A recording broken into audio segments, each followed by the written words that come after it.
quel plaisir de vous retrouver en ce lundi matin, les copains. Non, c'est sympa de bosser entre amis. Ça met une petite ambiance et tout, c'est chouette. C'est vrai. J'espère que vous avez passé un bon week-end. Moi, j'étais à Verdun. Je suis allé à la messe en hommage au maréchal Pétain. Non, je déconne. Oh là là, je déconne. J'ai pas pu, il y avait plus de place. Non, mais il y a vraiment eu cette messe organisée à Verdun par une association qui défend la mémoire du maréchal. Et il y a des gens qui sont vraiment allés là-bas, quoi. Alors après, le week-end à Verdun, il n'y a pas grand-chose à faire non plus. Donc, le week-end prochain, d'ailleurs, sachez que dans la Marne, on organise une soirée échangiste organisée par l'association des Amis de l'Abbé Pierre. À ne pas louper. Mais Pétain, quand même, il a collaboré, il a livré des juifs, il a créé la fête des mères.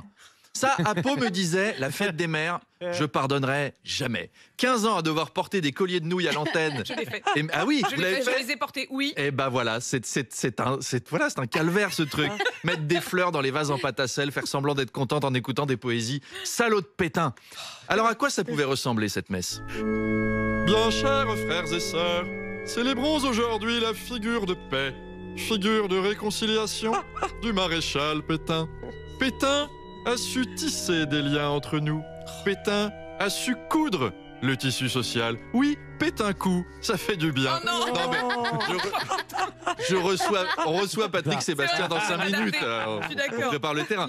L'extrême droite a répété pour l'occasion ce mensonge démenti 1000 fois. Pétain a sauvé des milliers de juifs en livrant moins que prévu.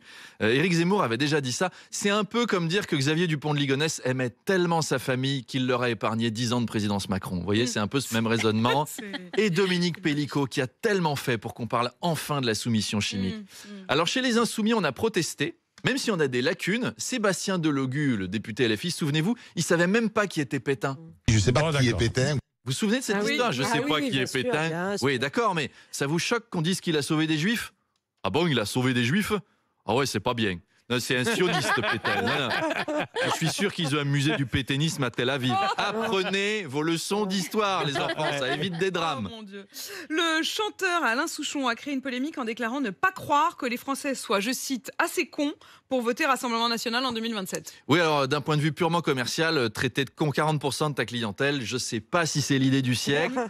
À McDo, ils ont compris ça. Hein, ils font « venez comme vous êtes Voilà. ». Ils disent pas « allez les obèses, venez, vous nous dégoûtez mais vous avez de l'argent ». C'est pas ça leur slogan. Vous voyez, au moment de vendre des Twingo, le slogan de Renault, c'était pas « comme vous êtes naïf ».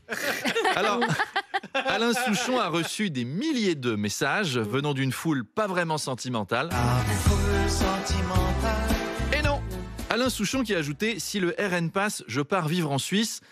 Alors Alain, si tu penses que la Suisse brille par son engagement contre l'extrême droite, toi aussi, il est temps que tu ouvres un bouquin d'histoire.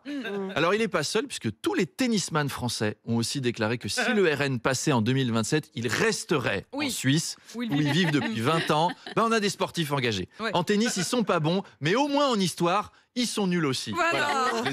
Arnaud, le patron du BHV, Frédéric Merlin, a reporté l'ouverture des 5 magasins Shein en région. Oui, il veut prendre son temps pour, je cite, s'adapter aux particularités locales. Alors rappelez-vous, Frédéric Merlin, c'est le type qui a dit à ses clients « je fais ça pour vous, hein, les gens qui savent pas s'habiller ».